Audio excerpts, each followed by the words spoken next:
తాకట్లో ఉన్న మీ బంగారాన్ని విడిపించి ఆ రోజు ఆన్లైన్ రేటుకి కొంటాం. Sharma gold company.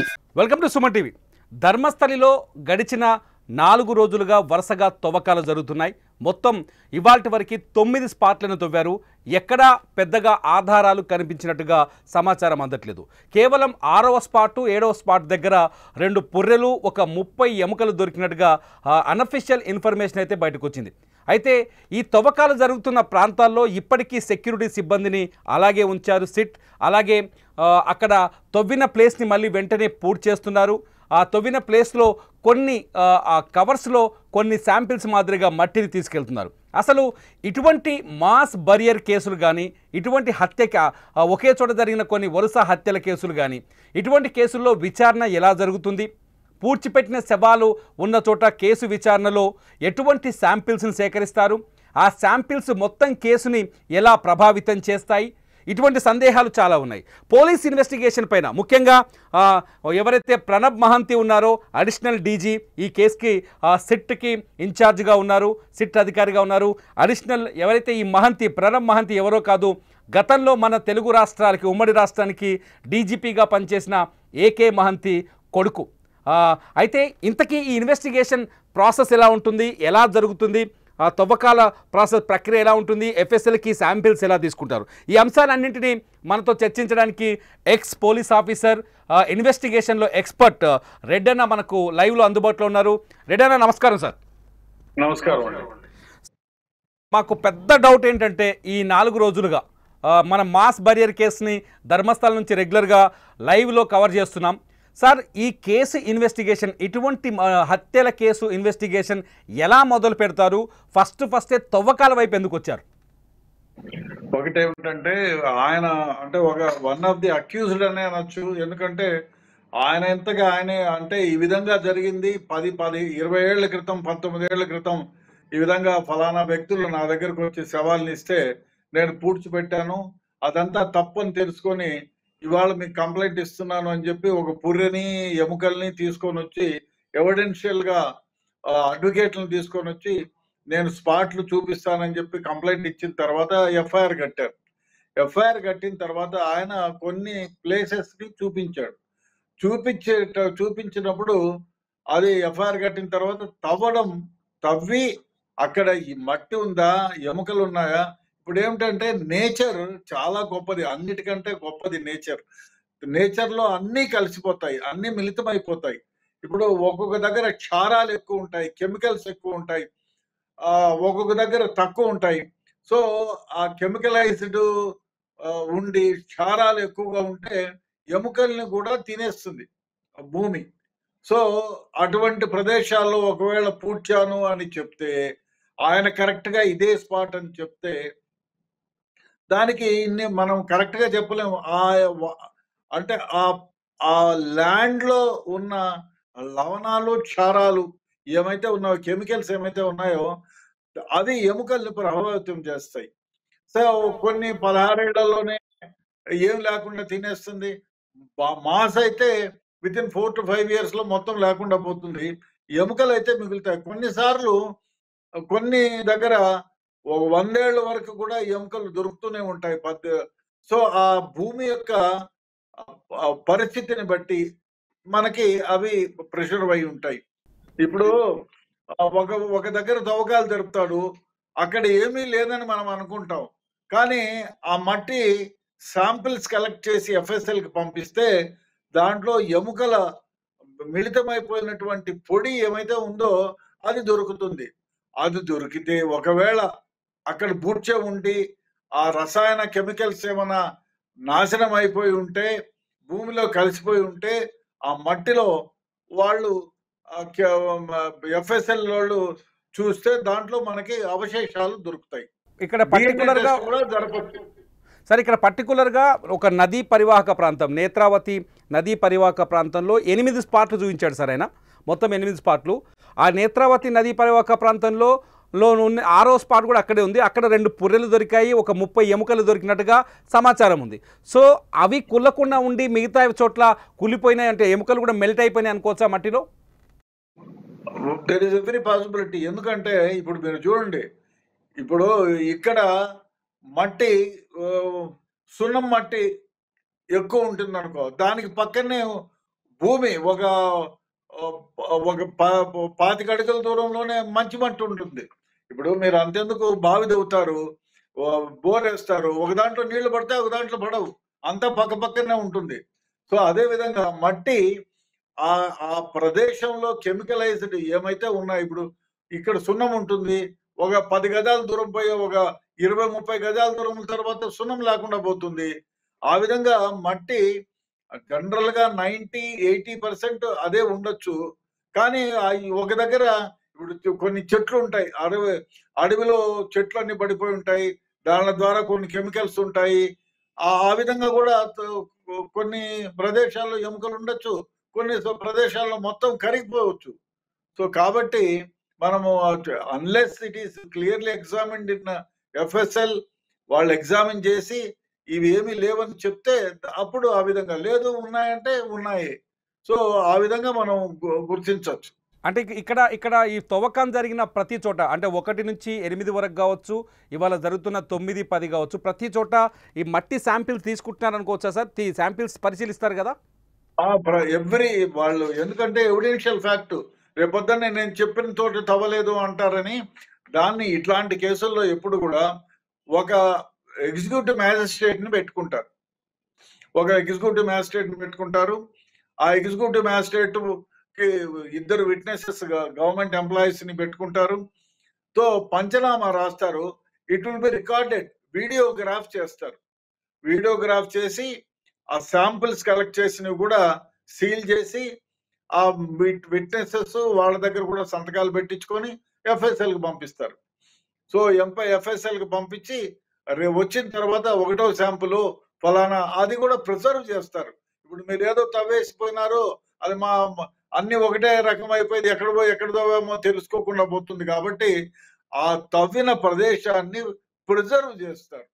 ఒక బోర్డు లాంటిది పెట్టి exhumed on so and so time at so and so date before LRB 1, 2 అంటే ఫలానా వాళ్ళ ముందు అది చేసామని వీడియోగ్రాఫ్ చేస్తారు ఆ ప్రదేశాన్ని.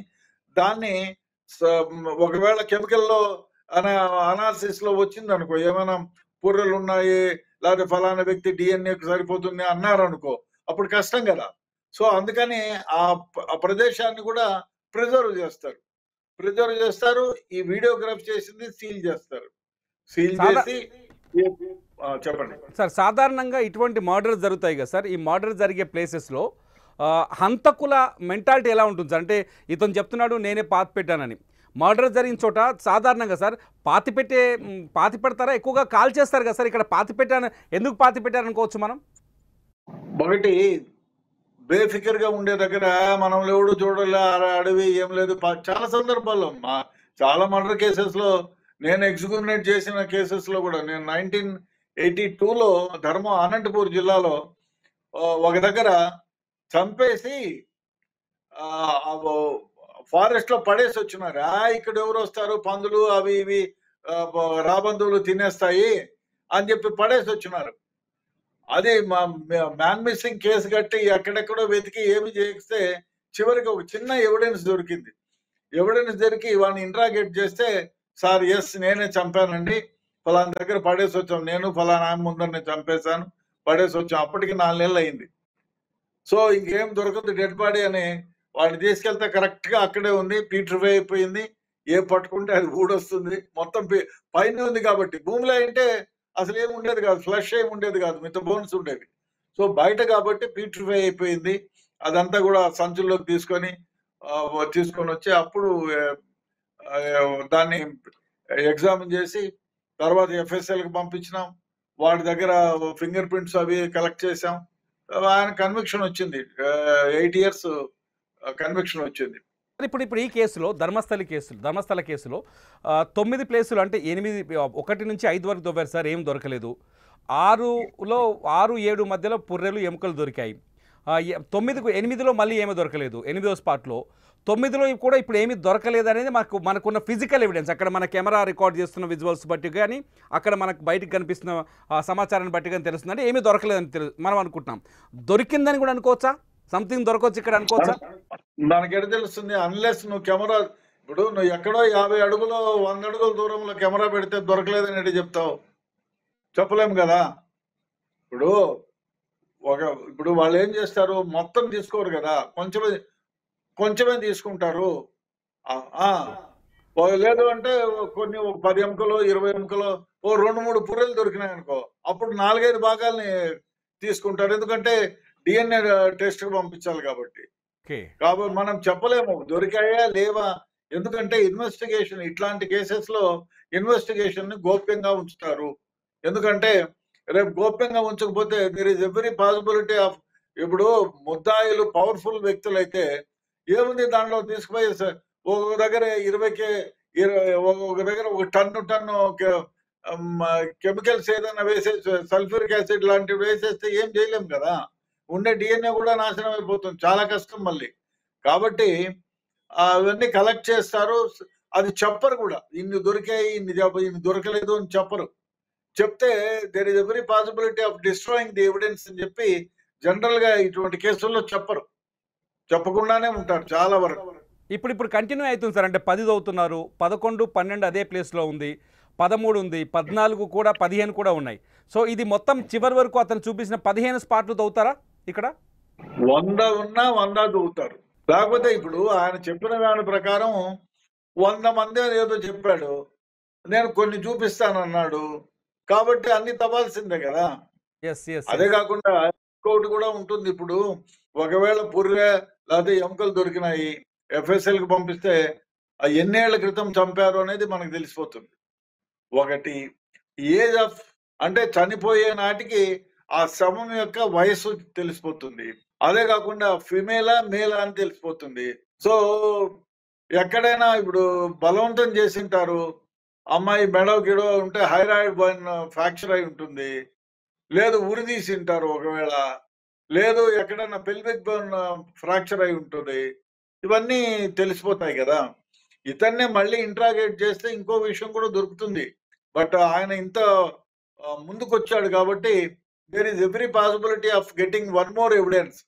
మీకు ఎవరిచ్చారో చెప్పండి, ఎప్పుడు ఏ టైంలో ఇచ్చారు, ఏం కథ అంటే 10 ఏళ్ళు 20 ఏళ్ళు అయినా పర్వాలేదు, ఆయన్ను శుద్ధంగా ఇంట్రాగేట్ చేస్తే నువ్వు ఎక్కడి నుంచి బాబు, ఏ టైంలో జరిగింది, ఎన్నేళ్ల క్రితము, అది తెలుసుకుంటుంది. అదేవిధంగా ఎవరైనా FIR కట్టి ఉంటే మిస్సింగ్ కేసులు అయితే ఉంటాయి 20 ఏళ్ళు అయినా కూడా. DCB డిస్ట్రిక్ట్ క్రైమ్ బ్యూరో అని ఒకటి ఉంటుంది ప్రతి జిల్లాలోను, అక్కడ ఆ రికార్డు ఉంటుంది మిస్సింగ్ కేసులో. జనరల్ గా పోలీసు వాళ్ళు అందరూ ఏం చేస్తారంటే మిస్సింగ్ కేసు కడతారు. ఇప్పుడు ఈ రకంగా చూసుకుంటే గోల్డెన్ ట్రయాంగిల్ మన దగ్గర ఈస్ట్ గోదావరి, వెస్ట్ గోదావరి, మరి అదొకటి, తర్వాత కడప ఒకటి, నిజామాబాద్, ఆదిలాబాద్ ఉంది. ఈ 3 ఉమెన్ మిస్సింగ్ 30,000 మిస్సింగ్ కేసులు ఉన్నాయి ఈ 5 ఏళ్ళు 6 ఏళ్లలో. కాబట్టి అదే విధంగా అక్కడ మిస్సింగ్ కేసులు ఏమైతే FIR, ఇప్పుడు గుడికి పోయింటారు, మా అమ్మాయి ప్రసాదం కోసం పోయింది, ప్రసాదం తీసుకొస్తాను మీరు ఇక్కడే ఉండండి అని పోయింది, మళ్ళీ రాలేదని కంప్లైంట్ ఇస్తారు. ఒక రోజు చూస్తారు, 2 రోజులు వెతుకుతారు, సన్యాసంలో కలిసిపోయిందో ఏమైపోయిందో తెలియదని పోలీసు వాళ్ళు ఏమి చెప్పరు. వెతికాము, సీడీలు రాస్తారు, ఎతికాము, అక్కడ ఎతికాము, ఇక్కడ ఎతికాము, ఎక్కడా దొరకలేదు. వీళ్ళు మీరు లాస్ట్ లో పోయేటప్పుడు ఎట్లాంటి చీర కట్టుకుంది, ఎట్లాంటి డ్రెస్ వేసుకుంది, అవంతా పర్టికులర్స్ రాసి ఆ ఫోటో ఉంటే ఫోటో ఇస్తారు. ఈ అమ్మాయి కోసం వెతికాము, ఎక్కడా దొరకలేదు, శవం కూడా ఎక్కడా లేదు, ఆ పోలీసు వాళ్ళకి ఈ పోలీసు వాళ్ళకి చెప్పామని చెప్పి క్లోజ్ చేస్తారు జనరల్ గా. దొరకకపోతే ఏం చేస్తారు? ఇక్కడ ఇంకొక డౌట్ ఉంది సార్. ఇప్పుడు ఇటువంటి కేసు అంటే ఇతను చెప్పిన దాని ప్రకారం చూస్తే, ఎవరైతే పారిశుద్ధ్య కార్మికుడు చెప్తున్న దాని ప్రకారం చూస్తే, నేను చాలా సేవల్ని పూడ్చుకుంటూ వచ్చాను, 100 సేవలు అని చెప్తున్నారు కదా సార్. ఒకే చోట 2, 3, 4, 5 సేవలు పూడ్చుండొచ్చు ఒకవేళ. మనం అనుకుందాం ఒక ఎక్స్పెక్టేషన్, 4, 5 పులిస్తే ఒకవేళ ఈ తీసే శాంపిల్స్ నుంచి ఎముకలు మెల్ట్ అయిపోయి ఉంటాయి ఈ 4, 5, అవి కూడా వేరియేషన్ చేయొచ్చా సార్? అంటే ఎముకలు అన్ని మెల్ట్ అయిపోయి ఉంటే DNA టెస్ట్ లో కొంచెం కష్టమే, అయినా కూడా తీయవచ్చు. శాంపుల్ కలెక్ట్ చేయరు కదా, ఒక దగ్గర గుంపులో ఒక శాంపుల్ కలెక్ట్ చేయరు, 3-4 శాంపుల్స్ కలెక్ట్ చేస్తారు. సో కాబట్టి శవాన్ని ఒకదానిపైన ఒకటి పూడ్చిపెట్టరు కదా. చిన్న ముక్క దొరికినా చాలు, చిన్న ముక్క దొరికినా దాన్ని DNA టెస్ట్ చేస్తారు. ఆ DNAకి ఇంకొక చిన్న ముక్క DNAకి డిఫరెన్స్ ఉంటుంది. 2 మనుషుల DNAలు సేమ్ గా ఉండవు. అది తల్లి కూతుర్లో, అది తండ్రి కొడుకో అట్లా సంబంధాలు ఉంటే తప్ప మామూలుగా రెండు ఒకళ్ళే ఉండవు. ఎస్ ఎస్ సార్, ఈ కేసులో మీకు ఏమనిపిస్తుంది సార్? ఒక ధర్మస్థలి కేసును రెగ్యులర్గా ఫాలో అవుతున్నారు కదా, ఈ కేసులో ఏమైనా ఎవిడెన్స్ దొరికే ఛాన్సెస్ ఉన్నాయనుకోవచ్చా? ఒకవేళ ఇప్పుడు ఇచ్చిన ఎఫ్ఎస్ఎల్ రిపోర్ట్స్ రావడానికి ఎంత టైం పట్టే అవకాశం ఉంది సార్? ఇప్పుడు ఎఫ్ఎస్ఎల్ రిపోర్ట్ చెప్పలేము, ఎందుకంటే ఇంకా పంపిస్తున్నారు, దీన్నంతా విశ్లేషణ చేయాలా ఎక్స్పర్ట్స్ 1కి 4 సార్లు, ఎందుకంటే చాలా సెన్సేషనల్ కేసు కాబట్టి మళ్ళీ రేపు పొద్దున్నే వాళ్ళు సుప్రీంకోర్టుకు పోవచ్చు, హైకోర్టుకు పోవచ్చు, ఇంకోటి చేయొచ్చు అనే ఉద్దేశంతో చాలా క్షుణ్ణంగా ఎగ్జామిన్ చేస్తారు. ఒకవేళ మా స్టేట్ ఎఫ్ఎస్ఎల్ లో వాళ్ళకి ఏమైనా అనుమానం వస్తే సెంట్రల్ ల్యాబొరేటరీస్ కి పంపిస్తారు. సో ఆ విధంగా పంపించి అన్ని, అందుకే మామూలుగా ఇట్లాంటి కేసుల్లో శాంపిల్స్ కి 3కు మామూలుగా తీసుకోవాలా, ఒకటి కోర్టుకు పంపించడానికి, ఒకటి ఎఫ్ఎస్ఎల్ కి, ఒకటి పోలీస్ స్టేషన్ లోని. ఇట్లా దానిలో కొన్ని సందర్భాల్లో 5 కూడా తీసుకుంటారు. 5 తీసుకొని 2 ప్రిజర్వ్ లో పెడతారు, 2 ఎఫ్ఎస్ఎల్ కి పంపిస్తారు, 1 కోర్టుకు పంపిస్తారు. ఆ విధంగా కూడా తీస్తారు. అంటే మనము అంటే ఆ ఎగ్జామినేషన్ థియరీని బట్టి మనకు తెలిసిపోతుంది ఎవరు ఎంతకాలం క్రితం జరిగింది, అదంతా కూడా వస్తుంది. బట్ టైం పడుతుంది, మేబీ 45 డేస్ పట్టచ్చు. హాఫ్ అంటే అదే పని మీద 24/7 ఉంటే 1 వీక్ లో కూడా ఇవ్వచ్చు.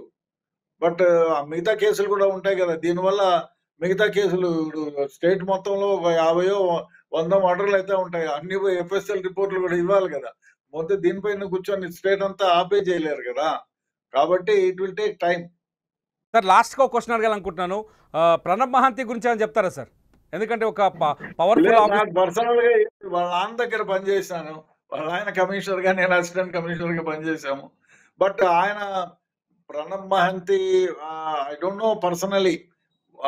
మన దగ్గర ఉన్న మహంతి గారు, నేను 2007లో 8లో చార్మినార్ ఏసీపీగా పనిచేసేటప్పుడు వాళ్ళ నాన్నగారు నా కమిషనర్, వెరీ గుడ్ ఆఫీసర్. పిల్లలంతా కూడా ఇక్కడున్న అబ్బాయి కూడా, ఇక్కడ కూడా మహంతి ఉన్నాడు, ఆయన కూడా very honest, very sincere, very ఇందుకు ఆ సిట్ లో ఉండే వాళ్ళందరి గురించి కూడా చదివాను. All are very eminent officers and honest the core, అది మాత్రం చెప్పగలను. ఆ డీజీ కూడా, డీజీ ఇన్ఛార్జ్ ఎవరైతే ఉన్నారో ఆయన ఆయనకి చాలా మంచి పేరు ఉంది, నాకు కొందరు డీజీలతో పరిచయం ఉంది. సో ఆయన ఈ suppose to be one of the best officer in India. So మన దగ్గర ప్రణబ్ మహంతి, అభిషేక్ మహంతి వాళ్ళ బ్రదర్, ఇద్దరు ఐపీఎస్ లే సార్? అవును, ఇద్దరు ఐపీఎస్. ఎస్ సార్, చూద్దాం సార్. ఫైనల్గా థ్యాంక్ యూ వెరీ మచ్. ఎందుకంటే ఈ కేసులో చాలా డౌట్స్ ఉన్నాయి సార్. చాలా ఎప్పటి నుంచి అంటే ఎందుకు తవ్వుతున్నారు, ఎందుకు పూర్తి చేస్తున్నారు, శవాలు కనిపించట్లేదు, అస్థిపంజరాలు దొరకట్లేదు, ఇటువంటి ప్రశ్నలు అనేకం ఉన్నాయి సార్. అయినా కూడా ఇప్పుడు ఒకటి అనుకోవాలి, ఇంతకాలం ఊరికే ఉండి ఈ రోజే ఎందుకు చెప్పినాడు? వాళ్ళకైతే గ్రెడ్జ్ లేదు, వాళ్ళ పైన కక్ష తీర్చుకునేటంతటి కెపాసిటీ ఉన్నవాడు కాదు. అది చెప్పినంత మాత్రం ఈయనకేం ఆస్తులు రావు. ఆయనలో ఆయన మార్పు వచ్చి ఏదో ఈ విధంగా జరగడం తప్పు అని భావించి తన ప్రాణాన్ని కూడా లెక్క చేయకుండా వచ్చి చెప్పాడంటే చాలా వరకు నిజం ఉంటుందనే నేను అనుకుంటున్నాను. మిగతా వాళ్ళు కూడా అదే విధంగా అనుకుంటున్నారు. ఎందుకంటే కొండతో ఎవరు ఢీకొంటారు? అబద్ధం చెప్పడానికి లేదు, ఎట్టి పరిస్థితుల్లో నిజమే చెప్పాలి. అదో అందువల్ల ఆయనకు ఆ నిజం చెప్పినంత మాత్రాన ఆయనకేమైనా ఒక 100 కోట్లు 200 కోట్లు వస్తాయని లేదు, పైగా ప్రాణహాని ఉంటుంది. కాబట్టి ఆయన మనక్షాక్షికి లోబడి ఈ విధంగా ముందు కంప్లైంట్ ఇచ్చాడు. అందులో కొండను ఢీకొన్నట్టు ఆయన పవర్ఫుల్ మ్యాన్. ఆ రోజు ఎముకలు కూడా పట్టుకొచ్చాడు కొన్ని బ్యాగ్ లో. అవునవును, అవి కూడా ఎఫ్ఎస్ఎల్ కి పంపించారు, సీజ్ చేశారు, ఎఫ్ఎస్ఎల్ కి పంపించారు.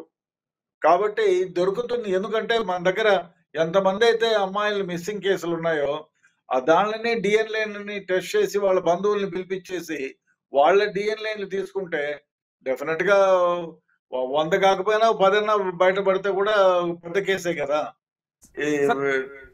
ఫైనల్ గా మిస్టరీ వీడుతుంది అనుకుంటున్నారా సార్? ఈ మిస్టరీ వీడే అవకాశాలు ఉన్నాయా పూర్తి స్థాయిలో? నాకైతే ఆ అబ్బాయి చెప్పిన కంప్లైంట్ ఎవరైతే ఉన్నారో విజిలర్, ఆయన చెప్పిన రీతి చూస్తే డెఫినెట్ గా there is every possibility of getting some more evidence తో పాటు కూడా డెడ్ బాడీస్ కూడా దొరుకుతాయేమో అని నా అభిప్రాయం. Yes sir, thank you so much sir, మీ విలువైన సమయాన్ని మా కోసం కేటాయించినందుకు. ఇది మొత్తానికి ఈ కేసుని తేలిగ్గా తీసుకోవడానికి వీల్లేదు, ఖచ్చితంగా ఎవిడెన్స్ కలెక్షన్ జరుగుతుందని చెప్తున్నారు రిటైర్డ్ పోలీస్ ఆఫీసర్ రెడ్డన్న. చూడాలి ఈ కేసులో ఫైనల్గా ఎటు మలుపు తిరుగుతుంది, ఎటువంటి ఎవిడెన్స్ దొరుకుతుందో ఈ కేసులో. చూస్తూనే ఉండండి ధర్మస్థలి అప్డేట్స్ కోసం సుమన్ టీవీ.